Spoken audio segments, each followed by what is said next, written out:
علی بھائی اگلا سوال ہے، وہ کون کون سے خوش نصیب لوگ ہیں جن کو قیامت کے دن اللہ تعالیٰ کے عرش کا سایہ نصیب ہو؟ اللہ کرے جی ہم سب کو نصیب ہو. ہم تو پہلی دعا یہ کریں گے. دیکھیں جی قیامت کے دن کی جو سختی ہے نا، سورہ الحج کے سٹارٹ میں آتا ہے نا، اعوذ باللہ من الشیطان الرجیم بسم اللہ الرحمن الرحیم، پارہ نمبر 17 ہے نا جی. کیا سخت الفاظ ہیں قیامت کے دن کے بارے میں. اتنے سخت الفاظ اور کسی صورت میں نہیں آئے. یا ایھا الناس اتقوا ربکم، اے لوگو ڈر جاؤ اس اللہ سے، اپنے رب سے. ان زلزلۃ الساعۃ شیء عظیم، بے شک قیامت کا زلزلہ بہت بڑی چیز ہے. یوم ترونھا تذہل کل مرضعۃ عما ارضعت، وہ دن وہ ہے کہ جب ہر دودھ پلانے والی اپنے بچے کو بھول جائے گی، چاہے وہ جانور ہے انسان ہے. کتنی محبت ہوتی ہے ماں کو. اللہ فرما رہا ہے بھول جائے گی اپنے شیر خوار کو. وَتَضَعُ كُلُّ ذَاتِ حَمْلٍ حَمْلَهَا، اور جتنی حاملہ ہے اس کا حمل بھی گر جائے گا. وَتَرَى النَّاسَ سُكَارَى، اور تم دیکھو گے کہ لوگ نشے کی حالت میں پھر رہے ہیں. وَمَا هُمْ بِسُكَارَى، حالانکہ وہ نشے کی حالت میں نہیں ہوں گے. وَلَكِنَّ عَذَابَ اللَّهِ شَدِيدٌ، بلکہ اللہ کا عذاب اتنا شدید ہوگا کہ آپ کو لوگ نشے میں نظر آئیں گے. سورہ المزمل میں آتا ہے کہ وہ دن ایسا ہے جو بچوں کو بوڑھا کر دے، غم کے مارے بوڑھے ہوئے. اور اتنی سختی کے عالم میں جب صحیح مسلم میں آتا ہے کہ 1.25 میل کے فاصلے پہ آگ برسا رہا ہوگا سورج، اور زمین اتنی دہک رہی ہوگی، ایسی صورتحال میں اللہ کے عرش کا سایہ کسی کو نصیب ہو جائے تو وہ آپ سمجھ لیں وہ اسی طریقے سے ہے کہ جیسے ایک سخت گرمیوں کے موسم میں کوئی بندہ اسٹیڈیم میں میچ دیکھنے گیا اور وہ ایئر کنڈیشن والے شیشے والے باکس میں بیٹھا ہوا ہے. بیٹھا وہ بھی میچ دیکھنے ہے اور باہر بھی میچ دیکھنے والے ہیں، لیکن دونوں کی حالت ڈیفرنٹ ہے. اللہ کے عرش کا سایہ تو اسی طریقے سے پھر آپ کے لیے جو کچھ میدان معاشر میں ہو رہا ہے وہ ایک انٹرسٹ اور انجوائمنٹ سے زیادہ کچھ نہیں ہوگا، تکلیف نہیں ہوگی. اور یہ نہ سمجھیے گا کہ یہ کوئی دن ایک آدھ دن ہے. قرآن میں ہے 50,000 سال کا دن ہے سورۃ الحاقہ میں. سر دنیا کی زندگی 60-70 سال، اور وہ صرف قیامت کا دن 50,000 سال کا. ابھی وہ آخرت کا عذاب والا تو معاملہ انفینٹ باقی ہے. اگر انسان کو دنیا میں نیک زندگی گزارنے کے اوپر آخرت کے جو ایک دن ہے قیامت کا دن، اس کا ریلیف بھی مل جائے، بعد میں جنت نہ بھی دی جائے، اس کی لائف ٹائم اچیومنٹ ہے. امیجن کریں نا 50,000 سال، یہاں تو 50 منٹ نہیں کوئی عذاب برداشت کر سکتا. لوگ کہنے کو تو کہہ دیتے ہیں، لیکن اگر کسی کو فزیکلی مثال دی جائے نا کہ فجر چھوڑنے پہ اگر تمہیں ایک 10 فٹ بائی 10 فٹ کے کمرے میں بند کیا جائے جس میں 1000 کوبرا سانپ، 1000 بچھو ہوں، اور اس کمرے کا ٹیمپریچر بھی جو ہے وہ 60 ڈگری سینٹی گریڈ تک کر دیا جائے، وہ قیامت کو تو چھوڑ دیں. بخاری مسلم میں حدیث ہے کہ دنیا کی آگ سے 70 گنا زیادہ وہ تیز ہے. تو یہاں کوئی امیجن نہیں کرے گا کہ ایک کمرہ، اتنے سانپ، اتنے بچھو. اور یہ دنیا کے بچھو سانپ تو آپ مار بھی سکتے ہیں، آخرت کے تو آپ مار بھی نہیں سکتے، ان کو تو موت بھی نہیں آئے گی. ادھر آپ خود بھی اپنے آپ کو نہیں مار سکتے. ثم لا يموت فيها ولا يحيى، نہ تو پھر زندوں میں ہوگا نہ مردوں میں. تو ایسی صورتحال میں اگر اللہ کے عرش کا سایہ نصیب ہو جائے تو بہت بڑی کامیابی ہے. بخاری اور مسلم میں حدیث ہے کہ قیامت والے دن اللہ کے سائے کے سوا کوئی سایہ نہیں ہوگا. محدثین نے اس کی تعویل کی ہے کہ اللہ کے سائے سے مراد اللہ کے عرش کا سایہ. تو پھر آپ علیہ السلام نے فرمایا کہ البتہ 7 قسم کے لوگ ہیں جنہیں اللہ کے عرش کا سایہ نصیب ہوگا. پہلے نمبر پہ فرمایا عادل حکمران. سب سے مشکل کام ہے یہ سر. اس لیے میں کہتا ہوں کہ جو حکمران ہے یا چیف جسٹس ہے وہ اللہ کی کرسی پہ دنیا میں بیٹھا ہوا ہے، کیونکہ اللہ نے میزان نازل کیا نا. اللہ کہتا ہے کہ میں قسط قائم کرنے والا ہوں، میں نے کتابیں نازل کی اور عدل کا ترازو اتارا ہے دنیا کے اندر کہ تم انصاف کرو. انبیاء کے آنے کا مقصد کیا ہے؟ اللہ نے اپنے اوپر اپنی توحید کے اوپر گواہ کیا ہے انصاف کرنے والوں کو. وَأُولُو الْعِلْمِ قَائِمًا بِالْقِسْطِ، اہل علم جو انصاف پہ قائم لوگ ہیں. عادل حکمران.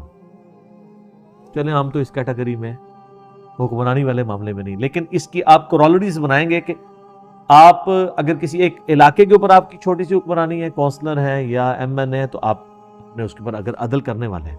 البتہ جج جو ہے نا وہ اس کو پریکٹس کر سکتا ہے کہ وہ انصاف کرے تو قیامت والے دن اللہ کے عرش کا سایہ حاصل کر لے. دوسرا فرمایا کہ وہ شخص جس نے جوانی میں عبادت کر لی, توبہ کی روش اختیار کر لی, در جوانی توبہ کردن شیوہ پیغمبری, بڑھاپے میں تو شیر بھی شکار کرنا چھوڑ دیتا ہے, وہ لوگوں کا بچا ہوا شکار کرتا ہے. جوانی کے اندر عبادت کرنا یہ مشکل کام ہے, کیونکہ ماں کہتی ہے میں دودھ نہیں بخشاں گی, باپ کہتا ہے جی تو جوانی چی روگ لا لیا, داڑھی رکھ لے, کہتے ہیں روگ لگا لیا. کوئی عورت پردہ شروع کر دے تو اس کو ڈرایا جاتا ہے کہ تجھے رشتہ نہیں ملے گا. اچھا کیا دنیا میں اس طرح تو گزارا کرے گی؟ جوانی میں جو روش اختیار کرے توبہ کی.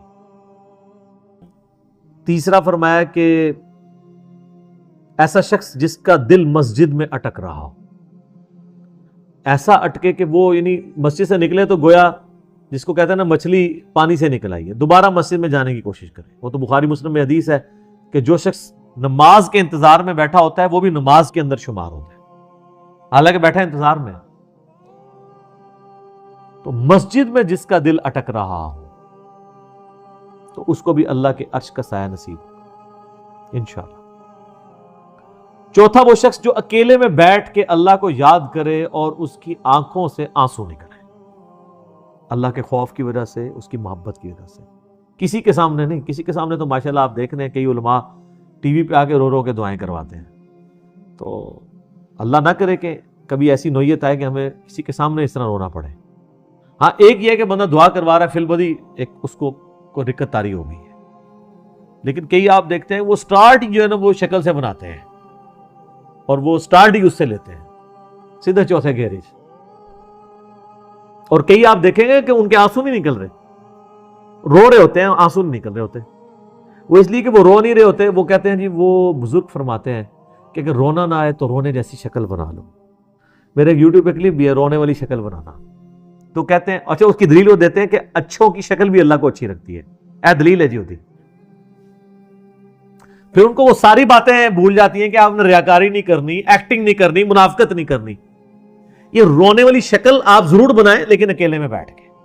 پبلک کے سامنے جب آپ رونے والی شکل بنائیں گے اور آپ کو رونا نہیں آ رہا تو آپ کے اوپر منافقت کا فتویٰ لگے گا سیدھا سیدھا. ہم نہیں لگاتے, آپ خود لگا لیں اپنے کو. تو چوتھا وہ شخص جو اکیلے میں اللہ کو یاد کرے اور اس کی آنکھوں سے آنسو.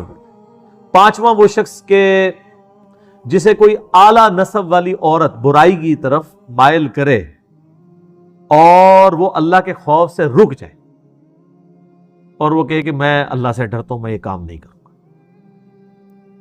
اسے بھی قیامت والے دن اللہ کے عرش کا سایہ نصیب ہوگا. اور چھٹا وہ شخص کہ جو اللہ کی محبت کی وجہ سے کسی کے ساتھ دوستی رکھے. اچھا اس میں بڑے پیارے الفاظ ہیں. وہ جب بھی اس کو ملے اللہ کی محبت کی وجہ سے ملے, اور جب بھی وہ آپس میں اکٹھے ہوں تو اللہ کی محبت پر اکٹھے ہوں, اور جب بھی جدا ہوں اللہ کی محبت پہ جدا ہوں. جس طرح میں سمجھتا ہوں میرے ساتھ جتنے لوگ اٹیچ ہیں, ہم جب کبھی بھی اکٹھے ہوتے ہیں اللہ کے لیے اکٹھے ہو رہے ہوتے ہیں. اس کیٹیگری میں نے تو اللہ کے شکر میں امید کرتا ہوں کہ میں بھی اپنے بھائیوں سے, یہ میرے بھائی جو مجھ سے دوسرے شہروں سے بھی ملنے آتے ہیں نا, وہ فقط اللہ کے لیے ملنے آتے ہیں. تو اس کیٹیگری میں تو ہم فال کر سکتے ہیں بڑی آسانی کے ساتھ کہ جب بھی وہ اکٹھے ہوں تو اللہ کی محبت کی وجہ سے ہوں. ذرا میرے ساتھ کسی کو کوئی منفعت تو نہیں ہے, نہ مجھے کسی سے کچھ چندہ لینا ہے.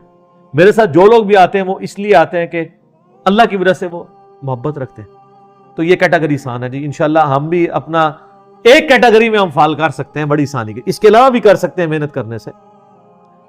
بہرحال میں نہیں کہتا کہ ہم پہ کوئی ایسا امتحان آئے کہ کسی عورت کے فتنے سے ہمیں گزرنا پڑے, ٹھیک ہے. اس کے بغیر ہی جو ہے نا وہ ہم اللہ تعالیٰ اس بغیر حساب و کتاب کی جنت میں داخلہ عطا فرمائے, 70,000 لوگوں میں شامل فرمائے. تو اللہ کے لیے جمع ہو اللہ کی محبت پہ, اور جب جدا ہو تب بھی اللہ کی محبت پہ. اللہ کی باتیں کرتے ہوئے اکٹھے ہوں, جدا ہوتے وقت بھی اللہ کی محبت پہ جدا ہوں. اچھا یہ واحد وہ بات ہے جس کے اوپر نبی علیہ السلام نے تفصیلی گفتگو کی ہے. یہ 7 لوگوں کو جو عرش کا سایہ نصیب ہونا ہے نا, باقی سب اجمالاً ہے. عادل حکمران, دیٹس اس کی کوئی آگے تفصیلات نہیں بیان کی, ٹھیک ہے. اکیلے میں بیٹھ کے روئے آنسو آ جائیں, کوئی تفصیلات بیان نہیں.